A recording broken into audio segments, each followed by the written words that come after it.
To understand the sheer mathematical hysteria of the year 1637, you must first understand the macroeconomic environment that birthed it. The Dutch Republic, in the early 17th century, was not merely a prosperous nation. It was a financial singularity. It was the undisputed, hyper-advanced economic epicenter of the globe, having recently invented the very architectural foundations of modern capitalism. Having fought a grueling war for independence against the sprawling, debt-ridden Spanish Empire, the Dutch had deliberately structured their new republic to be the exact antithesis of the archaic, aristocratic, and financially stagnant monarchies of Europe. They built a society dedicated entirely to the frictionless accumulation of capital, the enforcement of private property rights, and the mastery of global trade routes. At the absolute center of this financial revolution stood the city of Amsterdam. The air in Amsterdam was thick with an unprecedented phenomenon: immense, highly liquid, democratized wealth. In 1602, the Dutch had established the Verenigde Oostindische Compagnie, or the Dutch East India Company, VOC. This was the world's first formal joint stock corporation. By pooling the capital of thousands of individual investors to fund massively expensive and dangerous voyages to the Spice Islands, the VOC socialized the risk of global trade while privatizing the astronomical profits. For the first time in human history, you did not need to be born into a royal bloodline or own a massive feudal estate to generate generational wealth. A baker, a blacksmith, or a mid-level merchant could purchase a fractional share in a fleet of ships, and when those ships returned laden with nutmeg, pepper, and silk, that citizen received a staggering dividend. The VOC transformed Amsterdam into a city flush with newly minted, upwardly mobile citizens who possessed vast amounts of disposable income and a desperate psychological need to publicly display their new, elevated social status. Furthermore, the Dutch possessed the ultimate macroeconomic catalyst for a speculative bubble, structurally sound money that led to incredibly low interest rates. In 1609, they established the Bank of Amsterdam. At the time, the European continent was flooded with thousands of different heavily debased coins from various warring kingdoms. The Bank of Amsterdam solved this chaos by taking in these degraded coins, melting them down, assaying their true metallic value, and issuing ledger receipts denominated in a pristine, undebased, idealized unit of account called the bank guilder. Because the currency was mathematically sound and trusted globally, the risk of lending plummeted. Consequently, interest rates in the Dutch Republic collapsed to historic lows. Just as we see in modern financial markets, when interest rates drop to the floor and capital is cheap, money inevitably begins to desperately search for yield. Investors become bored with safe, low-return assets and begin pushing further and further out onto the risk curve. The Dutch financial engine was fully primed, highly liquid, and quietly waiting for a spark. That spark did not arrive in the form of a technological breakthrough or a newly discovered gold mine. It arrived in the form of an exotic, biological novelty from the rugged mountains of Central Asia: the tulip. Introduced to Western Europe in the late 16th century via the Ottoman Empire, the tulip was entirely alien to the European botanical landscape. Native European flowers were generally small, fragile, and muted in color. The tulip, by contrast, was a structural marvel. It stood tall on a thick, rigid stem, presenting a deep, cup-shaped bloom saturated with intense, vibrant, almost unnatural colors. It was a visual masterpiece, and because it was incredibly rare, it immediately became the ultimate status symbol for the ultra-wealthy. Displaying a bed of tulips in your garden was the 17th century equivalent of parking a fleet of hypercars in your driveway. It was a biological flex, a public declaration that you had so much excess capital that you could afford to park it in a delicate flower that bloomed for only a few brief weeks in the spring. But the true genius of the tulip, the specific mechanism that transformed it from a mere luxury good into a financialized speculative vehicle, was its biology. The tulip was governed by a naturally occurring, deeply unforgiving algorithm of scarcity. You cannot simply mass-produce tulips in a factory. To grow a tulip from a seed to a flowering bulb takes anywhere from 7 to 12 grueling years. If you want to replicate a specific, beautiful flower quickly, you must rely on offsets, the small genetic clone bulbs that occasionally bud off the side of the mother bulb underground. This biological reality imposed a strict mathematical hard cap on the supply. No matter how much money the wealthy merchants of Amsterdam threw at the market, the supply of tulips could only expand at the slow, immutable pace of biological reproduction. This inherent scarcity was supercharged by a mysterious, naturally occurring anomaly that functioned as a biological cryptographic hash. Cultivators noticed that certain tulips would occasionally break. Instead of blooming in a single solid color, the petals would erupt in spectacular, highly intricate, flame-like patterns of contrasting colors, brilliant crimson streaks slashing across a pure white background, or deep purple marbling over yellow. These broken tulips were mesmerizing, completely unique, and breathtakingly beautiful. The most famous of these was the Semper Augustus, a flower so visually striking and impossibly rare that it became the undisputed apex asset of the Dutch Republic. The Dutch botanists had absolutely no idea what caused the flowers to break. They tried desperately to reverse engineer the process, treating the soil with pigeon dung, plaster dust, and even old paint, completely failing to crack the code. It was not until the 20th century that science discovered the truth. The spectacular flame patterns were the visual symptoms of a disease, specifically the tulip breaking virus, spread by the saliva of aphids. This virus was the ultimate scarcity engine. The mosaic virus did not just alter the color of the petals, it severely weakened the underlying bulb. A virus-infected bulb reproduced much slower than a healthy bulb, producing fewer offsets, and often simply withered and died after a few seasons.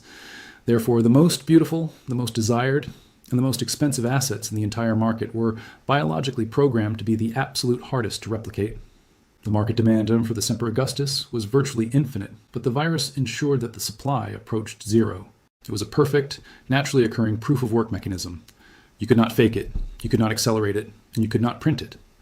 For the first few decades, the tulip trade was a relatively rational, albeit expensive, market of connoisseurs. Wealthy aristocrats and successful merchants bought and sold actual physical bulbs, trading them during the late summer months when the dormant bulbs were safely out of the ground.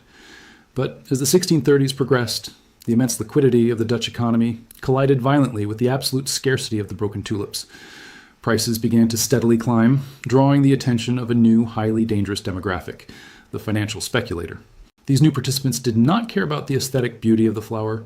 They did not want to plant it in a garden. They certainly did not want to wait until the summer to physically take possession of a bulb. They wanted to trade the price action, and they wanted to trade it year-round. However, because the physical bulb is buried in the freezing dirt from October to May, physical trading was impossible for most of the year. To solve this logistical bottleneck, the brilliant hyper-capitalist minds of the Dutch Republic invented one of the most destructive financial weapons in human history, the forward contract. Instead of trading physical bulbs, the Dutch began trading legally binding pieces of paper.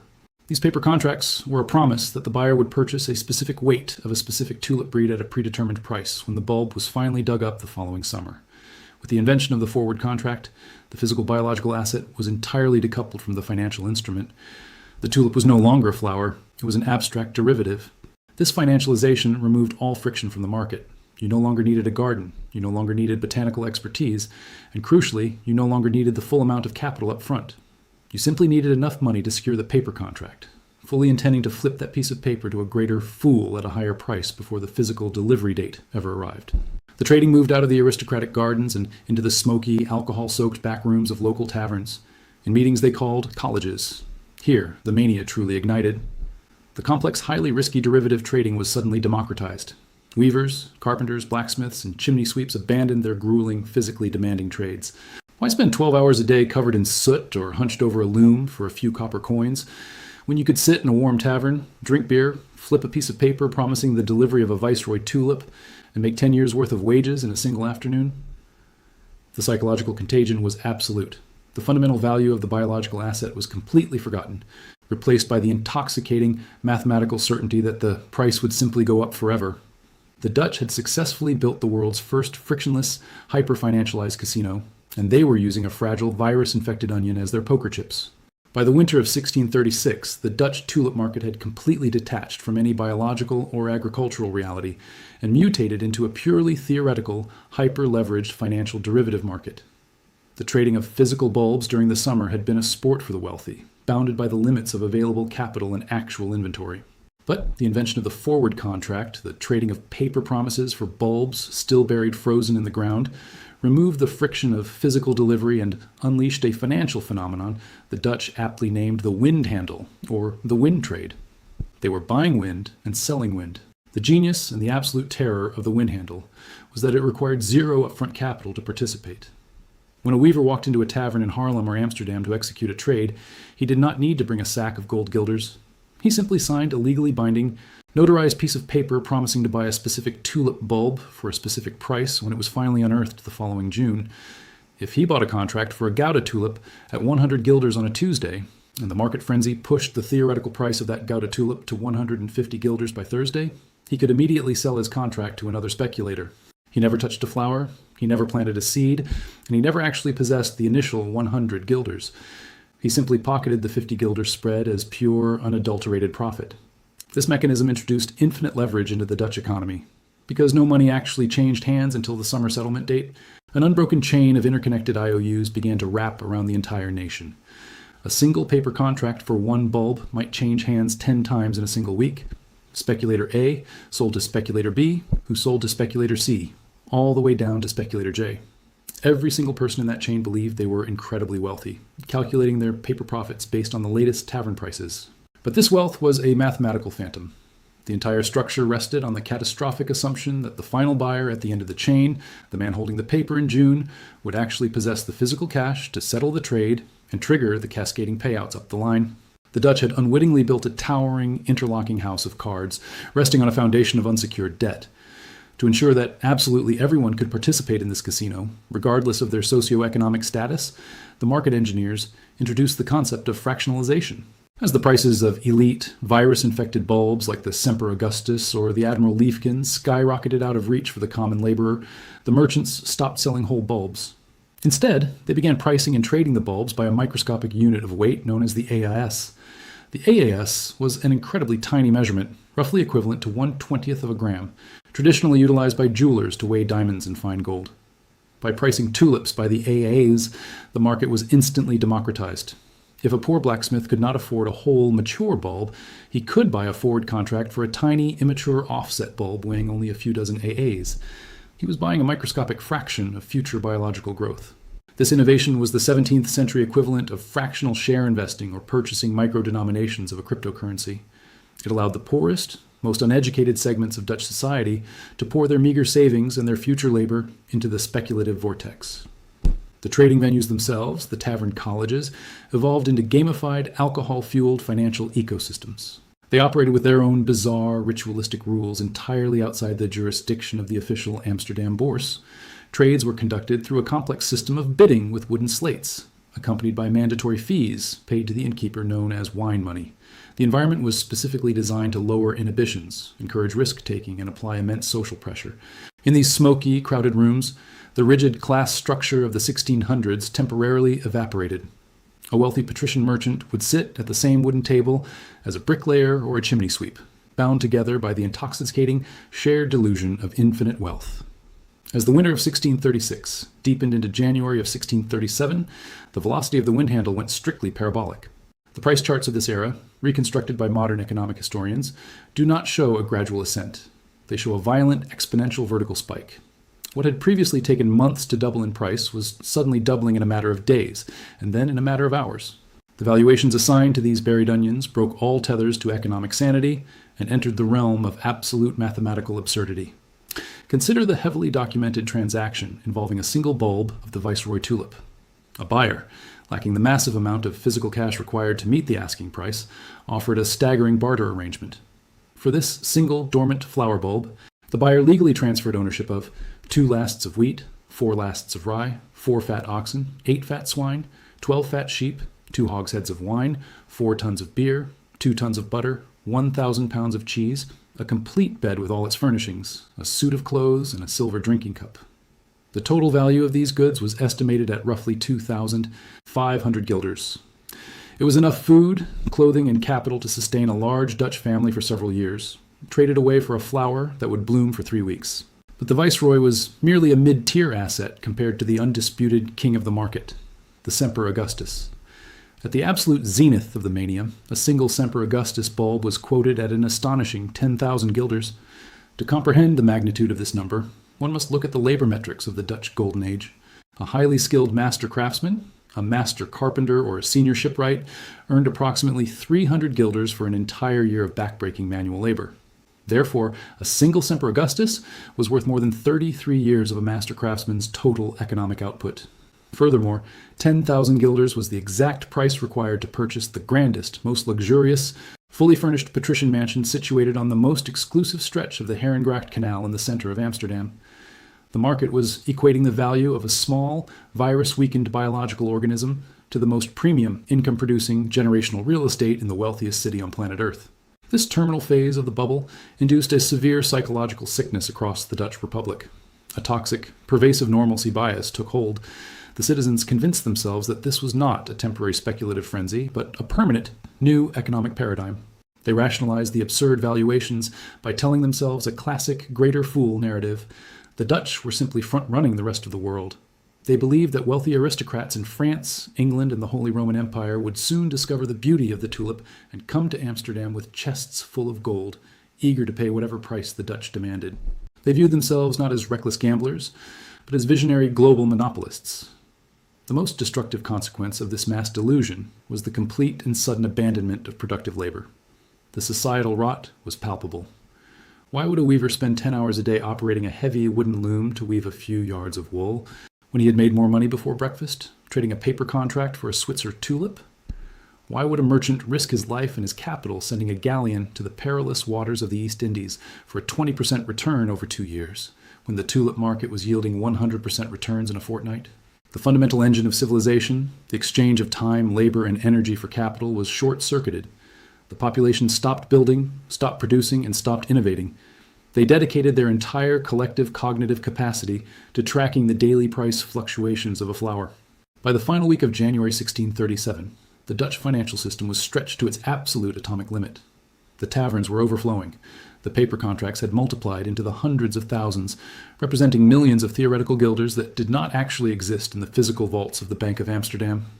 Every citizen was heavily along the market, deeply embedded in a chain of uncollateralized debt, waiting for the snow to melt so they could claim their fortunes.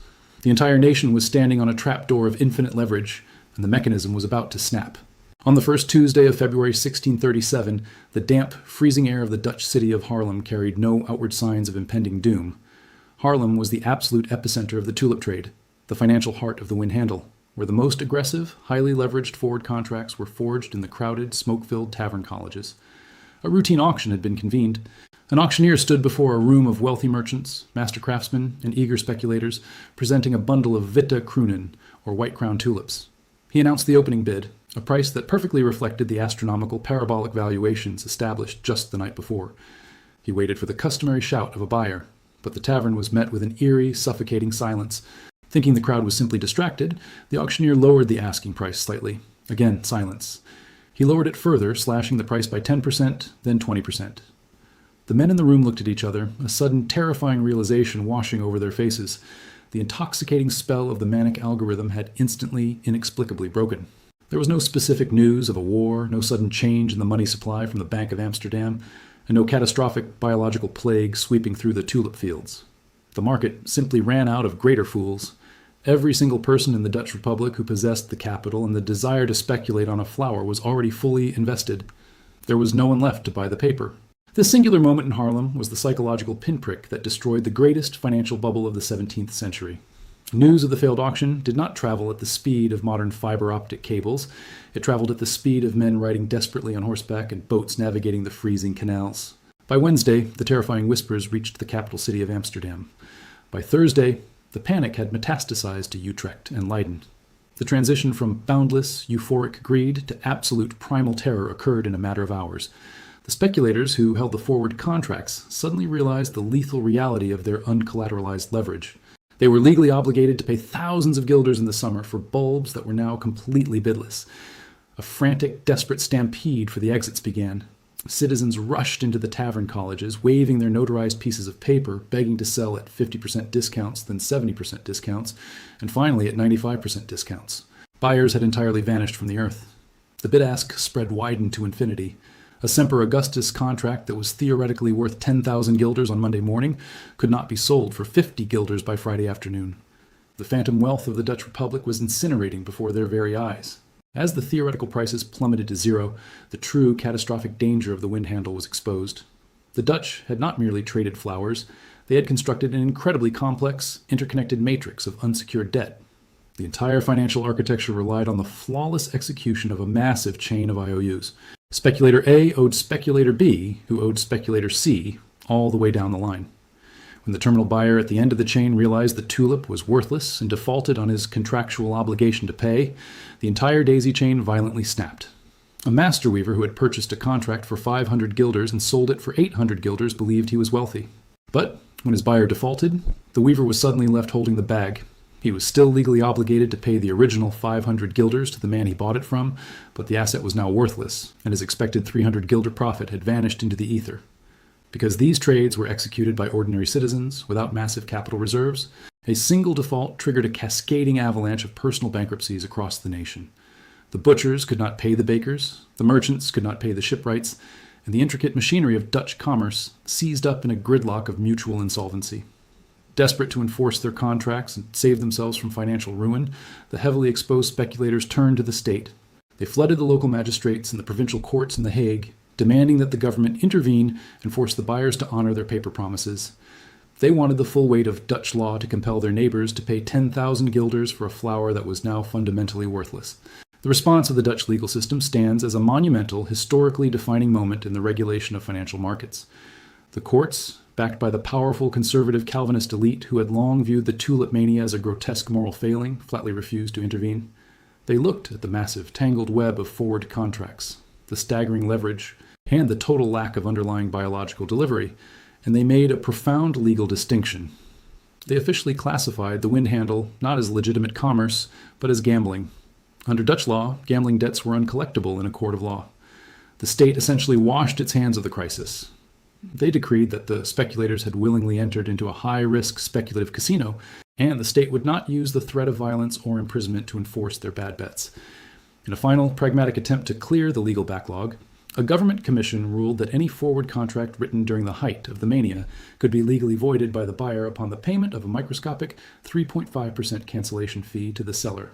Even this meager settlement was rarely paid. The wealth simply did not exist. The spectacular fortunes that men had boasted about in the taverns just weeks prior were revealed to be nothing more than ink on paper. When the snows finally melted in the spring of 1637 and the physical tulip bulbs were painstakingly dug out of the Dutch soil, they were traded for exactly what they were biologically worth: the price of a common, beautiful garden flower. The aftermath of the tulip algorithm is often misunderstood by modern economists. The crash did not destroy the Dutch Empire, nor did it trigger a massive systemic depression that crippled the Bank of Amsterdam. The physical wealth of the nation, the massive fleets of heavily armed galleons, the stockpiles of Indonesian spices, the pristine gold and silver reserves sitting in the bank vaults, and the highly productive agricultural land remained entirely intact. The true destruction was psychological and moral. The crash incinerated the social trust that binds a highly functioning capitalist society together. It shattered the illusion that wealth could be endlessly manufactured out of thin air, decoupled from the brutal physical realities of human labor and tangible asset production. The story of 1637 is not a story about the inherent value of horticulture. It is the foundational, timeless case study of human financial psychology. The Dutch inadvertently discovered the algorithmic code of a speculative bubble, a sequence that has been flawlessly repeated in every century since. First, a new, highly disruptive asset is introduced to a market flush with cheap credit and excess liquidity. Second, the asset is financialized, stripped of its physical friction, and transformed into a highly leveraged, easily tradable derivative. Third, the democratization of the market draws in the general public, triggering a euphoric parabolic price explosion completely detached from fundamental utility. Finally, the mathematics of the leverage collapse. The uncollateralized debt unwinds in a cascading chain of defaults, and the phantom wealth is violently erased. Whether the underlying asset is a virus-infected flower bulb in Amsterdam, a .com website with zero revenue in the late 1990s, a tranche of subprime mortgage-backed securities in 2008, or a hyper-leveraged digital token, the mechanism of destruction is mathematically identical. The Tulip Mania serves as the eternal warning that when a society abandons the slow, disciplined accumulation of capital through productive labor and attempts to shortcut